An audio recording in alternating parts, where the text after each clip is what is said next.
శ్రీమాత్రే నమః.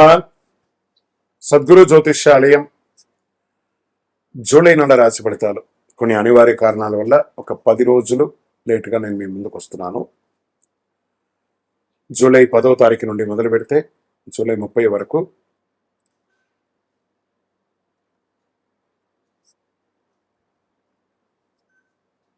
గ్రహాలన్నీ కూడా ఎలాంటి ఫలితాలు ఇవ్వబోతున్నాయి, ఈ 20 రోజుల్లో ఉద్యోగ, వ్యాపార, వ్యవహార, కుటుంబ అన్ని కూడా గోచార ప్రకారంగా ఎలా ఉన్నాయని చెప్పి మేము ముందుకు రాబోతున్నాను. జ్యోతిష్యం అంటే అందరికీ ఒక ఉత్సాహం. ఈ నెల నాకు ఎలా ఉండబోతుంది అనేది. చాలామంది గురుగారు ఈ నెల మీరు నాకు అందుబాటులో లేదు అనడం కొన్ని అనివార్య కారణాల వల్ల నేను కాస్త ఆలస్యంగా వచ్చాను. మీకు కలిగిన ఇబ్బందికి క్షమించండి. జ్యోతిష్యం పడుతున్న వర్షానికి ఒక గొడుగు మాత్రమే, కానీ జ్యోతిష్యం జీవితం కాదు. ఈ యొక్క ఫలితాలన్నీ మీ యొక్క వ్యక్తిగత జాతకానికి ఒక 30% మాత్రమే వర్తిస్తుంది. జ్యోతిషాస్త్రరీత్యా ధనుస్సు రాశి మిత్రులారా, 2026 జూలై 10 నుండి జూలై 26 వరకు శుభాశుభ ఫలితాలు. ఈ 20 రోజులు గ్రహ సంచారాలు ఎలా ఉన్నాయి? వైదిక జ్యోతిష్య ప్రకారం గ్రహాలు ముందు ఎలా ఉన్నాయని చెప్పి చూసుకుంటే, ఈ కాలంలో గురుగ్రహం అనుగ్రహం విశేషంగా ఉంటుంది. గురువు జ్ఞాన, గౌరవం, ధనయోగాన్ని ఇస్తున్నాడు. సూర్యుడు అధికార అనుకూలతను, కుజులు ధైర్యాన్ని, శుక్రుడు కుటుంబ సౌఖ్యాన్ని, శని క్రమశిక్షణను ఇస్తూ అర్ధాష్టమ శనిగా ఉన్నాడు. రాహు విదేశీ అవకాశాలు, ఆధునిక రంగంలో పురోగతిని కల్పిస్తున్నాడు. కేతు ఆధ్యాత్మిక చైతన్యాన్ని పెంచుస్తున్నాడు. ఈ కాలంలో మీరు తీసుకునే నిర్ణయాలు దీర్ఘకాలిక విజయాలను తీసుకొస్తాయి. ఇంకా వ్యాపారంలో కొత్త విస్తరణ మంచి సమయం. ఎలాంటి వ్యాపారం చేయొచ్చు అంటే విద్య, కన్సల్టెన్సీ, ట్రావెల్స్, టూరిజం, పబ్లికేషన్స్, వ్యవసాయం, ఫుడ్ ప్రాసెసింగ్, ఆన్లైన్ వ్యాపారాల్లో ఉన్న వారికి ఆదాయం పెరుగుతుంది. విదేశీయ వ్యాపారం, ఇంపోర్ట్స్, ఎక్స్పోర్ట్స్ వారికి బలపడతాయి. కొత్త ఒప్పందాలు వచ్చే అవకాశాలు. మరి దీనివల్ల ఆర్థికంగా ఎలా ఉంటాయి అంటే, కొంచెం బ్యాంక్ లోన్స్ తీసుకోవడము, లేదా చిట్ ఫండ్స్ని అప్రోచ్ అవ్వడము, పాత బకాయిలు వసూలు అవ్వడము, కొత్త ఆదాయ వనరులు ఏర్పరచుకోవడం, పెట్టుబడులు లాభాన్ని పెడతాం, లేదా ఇన్వెస్టర్స్ కోసం సెర్చ్ చేయడము, లేదా కుటుంబ ఆస్తుల్ని ప్లడ్ చేసిన వ్యాపారానికి ముందు కూడా ఇలాంటివి తప్పదు. కొన్ని సమయాల్లో అలాంటి అవకాశాలు బాగా ఉన్నాయి. ఇంకా ఉద్యోగస్తులకి పదోన్నతి, జీతం పెంపు, కొత్త బాధ్యత వచ్చే అవకాశాలు ఉన్నాయి. అధికారులు మీ పనితీరుని ప్రశంసించే అవకాశాలు, మీకు అవార్డ్స్ కూడా వచ్చే అవకాశాలు ఉన్నాయి. ఉద్యోగ మార్పు కోసం కోరుకునే వారికి దిస్ ఆర్ రైట్ టైం. ప్రభుత్వ రంగంలో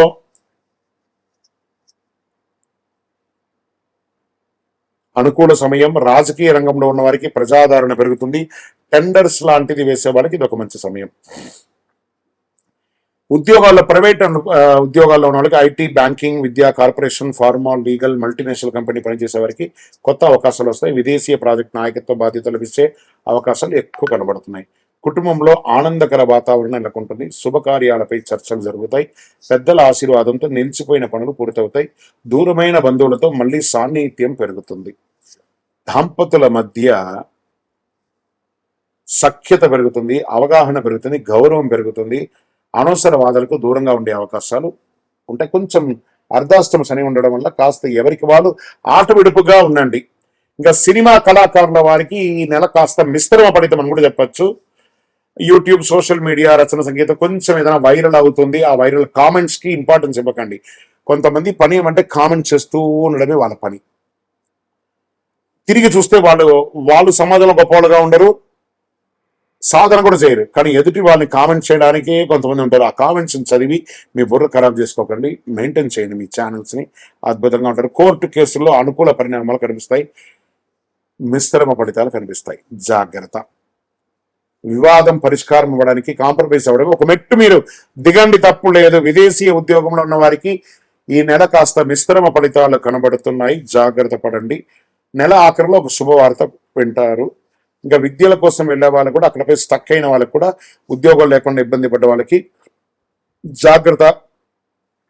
ఆ దేశపు యొక్క లీగల్ ఇష్యూస్లో ఎందులో కూడా ఓవర్కమ్ చేయకుండా కరెక్ట్గా ఉండండి. అన్ని అవకాశాలు వస్తాయి. ఇంకా షేర్ మార్కెట్ దీర్ఘకాలిక పెట్టుబడులే బెస్ట్, కానీ షార్ట్ టర్మ్ ఈ నెల మీకు పనికిరాదు. రియల్ ఎస్టేట్కి తీసుకుంటే భూములు, ఇల్లు, కమర్షియల్ ప్రాపర్టీస్ కోసం ఎంక్వైరీస్ వస్తాయి, కానీ క్లోజ్ అయితే కాదు. ఈ నెల జాగ్రత్తగానే ఉండాలి. సర్వీస్ సెక్టార్కి బాగా అవకాశాలు ఉన్నాయి. విద్య, travels, consultancy, hospital, finance, health care, event management, ఇవన్నీ కొంచెం ఆదాయం కనబడుతుంది. ఆరోగ్యం, తొడ భాగంలో ఇబ్బందులు, నడుము, జీర్ణకోశ సంబంధించిన విషయం, kidney, allergy, cardiac related multiple అవకాశాలు ఉన్నాయి. కాబట్టి ఒకసారి మాస్టర్ చెకప్ చేసుకోండి, లేదా ఒక శస్త్రచికిత్స కూడా అయ్యే అవకాశాలు ఉన్నాయి. మీ ఆరోగ్యం మెరుగుపడడానికి మీరే ప్రయత్నం చేయాలి. రైతులకి వ్యవసాయం మంచి దిగుబడులు వచ్చే అవకాశం ఉన్నాయి. వరి, మొక్కజొన్న, పూల రంగులు, ఉద్యానవనాలు సాగు రైతులకు మంచి అవకాశాలు ఉన్నాయి. ప్రభుత్వ వ్యవసాయ పథకాల ద్వారా సబ్సిడీ పొందే అవకాశాలు ఉన్నాయి. ఇంకా విద్యార్థులకి సివిల్స్కి, గ్రూప్స్కి, డిఫెన్స్కి, మేనేజ్మెంట్, విదేశీ విద్య, పరిశోధన రంగంలో చదివే వారికి ఇది ఒక మంచి అవకాశం. మీరు కోరుకున్న యూనివర్సిటీలో లేదా మీరు మంచి కోచింగ్ సెంటర్కి వెళ్ళి చదవండి, పోటీ ఇవ్వండి, సివిల్స్లోకి రావాలి. అందరూ ఇంజనీర్, డాక్టర్స్ వెళ్తున్నారు కదా, కొంచెం మార్పు తెచ్చి ప్రభుత్వ ఉద్యోగంలో మీ యొక్క ప్రతిభను క్రియేట్ చేసుకొని సివిల్స్లోకి రండి. చాలా అవకాశాలు ఉన్నాయి. దేశం కోసం పోరాడే ఉద్యోగంలో ఉండండి, డిఫెన్స్లోకి రండి.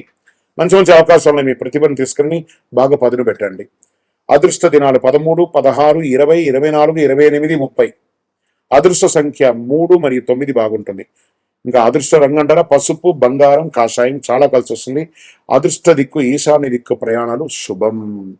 పరిహారం ఈ వారం ఈ నెలంతా కూడా శ్రీ దక్షిణామూర్తి వెంకటేశ్వర స్వామి గురు భగవానుడికి ప్రార్థన చేయండి. శనగపప్పుతో నైవేద్యం సమర్పించండి. ఓం బృహస్పతే నమః అనే ఒక మంత్రాన్ని 108 సార్లు డైలీ చదవండి. గురువులకు నమస్కరించండి, వారి ఆశీర్వాదం తీసుకోండి. గురువు చూసిన కోటి లాభం.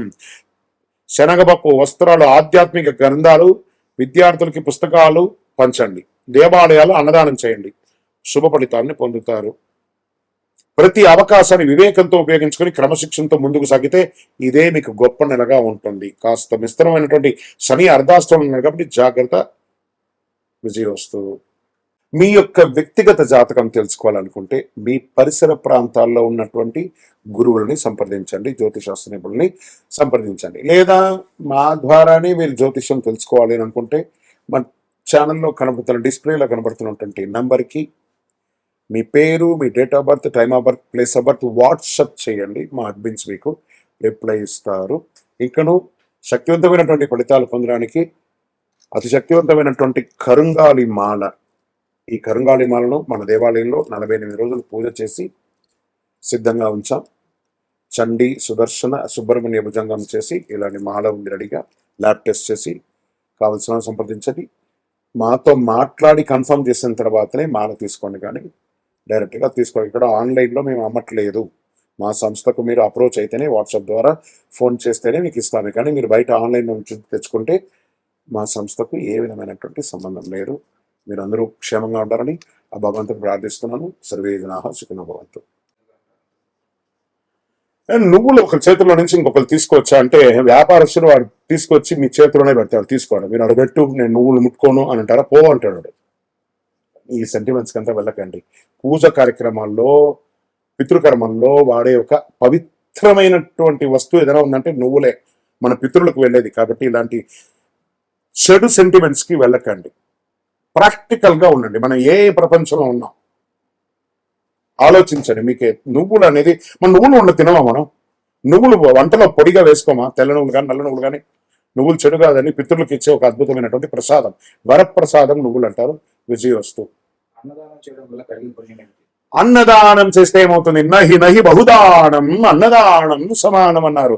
ఏం చెప్పారు? గజతురగ సహస్రం గోకులం కోటిదానం కనకరజిత పాత్రం మేదిని సాగరాంతం ఉభయ కుల విశుద్ధం కోటి కన్యా ప్రదానం నహి నహి బహుదానం అన్నదానం సమానం అన్నారంటే 1000 ఏనుగులు 1000 గుర్రాలు ఇచ్చినా కూడా ఫలితాలు ఉండదట.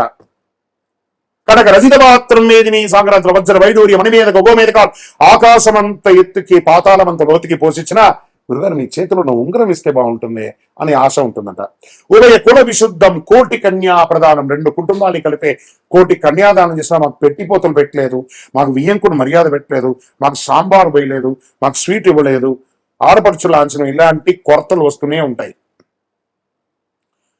కానీ ఒక్క అన్నదానం చేస్తే ఆ అన్నదానంలో ఏం చేస్తున్నాడు? భోజనం వారు చెప్తున్నాడు. భూర్భువస్వ సదస్వరే నెంబర్కో దేవశ్రీ విహిరియో దేవ సంగ్రహ అమరదోస్తు ప్రాణాయస్వ వానాయస్వ వ్యానాయస్వ ఉదానయస్వ. నేను వైశ్వానర ఆహుతి చేస్తున్నాను. లోపల ఒకడు వైశ్వానుడు ఉంటారట. వాడు సంతోషంగా ఉంటే ఆశీర్వదిస్తాడట. వాడు ఆకలి అయితే కోపంగా మాట్లాడతాడట. వాడు కడుపు నిండి ఉన్నప్పుడు ఆశీర్వాదం మంచిగా నవ్వుతూ మాట్లాడతాడు. కోపం ఎప్పుడు వస్తుంది? లోపల ఆకలి ఉన్నప్పుడు వస్తుంది. అది తినేటప్పుడు ఆ పెడతాడట. భోజనం పెట్టిన వాళ్ళకి నహి నహి బహుదానం అన్నదానం సమానం. ఒక ముద్ద ఎక్కువైతే మనం ఏం చెప్తాం? చాలు, పెట్టకండి, కడుపు నిండిపోయింది, చాలు చాలు అంటే చూసారా? ప్రపంచంలో చాలు చాలు అని చెప్పే ఏకైక దానం ఏదైనా ఉందంటే నహి నహి బహుదానం అన్నదానం సమానం. ఆ వైశ్వానుడు దీవిస్తాడట. ఆహా, ఈ ఆహారం పెట్టిన కుటుంబం, వంశం, వారి యొక్క చరిత్ర, ఇటు 7 లోకాలు అటు 7 లోకాలు, వీరు సుభిక్షంగా ఉండాలని చెప్పి ఆ వైశ్వానుడు ఆశీర్వదిస్తాడట. కాబట్టి అన్నదానం పెట్టాలి. బాగా బలిసి కడుపు నిండా ఉన్నవాడికి కాదండి పెట్టేది. ఒక్క పూట కూడా అన్నం లేకుండా అన్నమో రామచంద్ర అని అలమటిస్తూ ఉంటారు చూసారా? వాడికి పెట్టండి అన్నదానం. స్ట్రేంజర్స్ కి పెట్టండి. పెట్టి చూడండి. మీ ఇంట్లో అన్నం పెడతారు కదా, మీరు తింటున్న తర్వాత ఒక్క గరిటైనా మిగిలి ఉండదా? ఆ ఒక గరిట తీసుకుపోయి రోడ్డు మీద ఎలా వెళ్తుంటారు కదా, వాళ్ళు మీ ఇంటి పక్క రాకపోయినా తీసుకుపోయి భోజనం ఇచ్చుండి బాంచన్ 2 రోజులైంది తిని, అయ్యా నువ్వు మంచిగా ఉండాలని వాడు కడుపు నిండా దీవిస్తాడండి. అలాంటి అన్నదానం చేసి చూడండి. నెలకు ఒక్కరోజు ఒక్కడికి భోజనం పెట్టండి. అది అలవాటుగా చేసుకోండి. అది 10 రోజులకు ఒకసారి వస్తుంది, తర్వాత అది రోజుగా మారుతుంది. ఒక్కరికి మనం తినేటప్పుడు నాకు ఈ రోజు నా కష్టంతో కడుపు నిండా ఉంది, ఇవి లేకుండా ఎంతమంది ఉన్నారనే ఒక భావన మీలో వచ్చింది అనుకోండి, మీ గురించి భగవంతుడు ఆలోచించడం మొదలు పెడతాడు. అదే అన్నదానంలో ఉన్న గొప్ప సందేశం.